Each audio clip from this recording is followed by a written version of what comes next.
In this tutorial, we're going to learn how to mimic Roy Lichtenstein's use of Ben-Day dots by using the Newsprint filter in GIMP. So if you load a photograph, a suggestion would be that you pick a photo of a person fairly close up. All we have to do is come in and click on Filters and Distorts and Newsprint.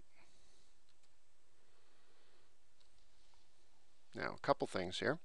We want to make sure that this spot function setting at the bottom here is turned to round.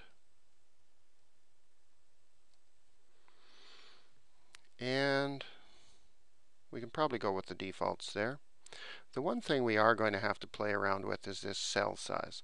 And I can't give you an answer of what cell size to use because it will depend on the resolution of your image. So I'm just going to crank this up here a little bit. So 16. And I'll click on OK. It takes a moment for that effect to be applied. Now in that case, that's a little bit drastic. I've lost a lot of detail in that.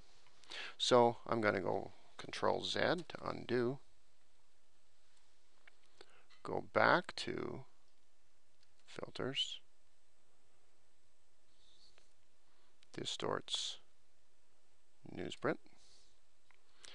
And I'm going to alter that down to a number that I think will work. And basically what we're looking for here is a figure that will allow us to distort the image but still be able to see the original through it.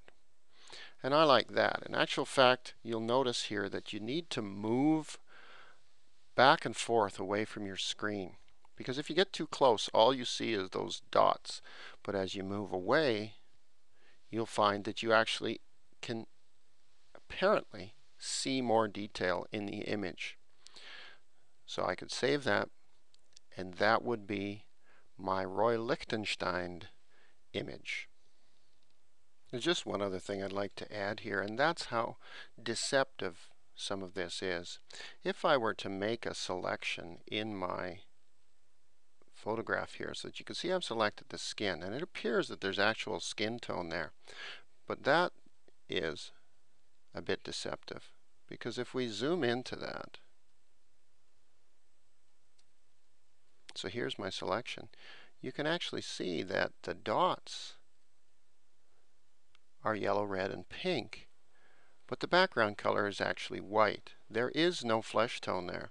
The impression of flesh tone is given by the proximity of those dots with one another. And that's some of the magic, I guess you could say, of Ben-Day dots.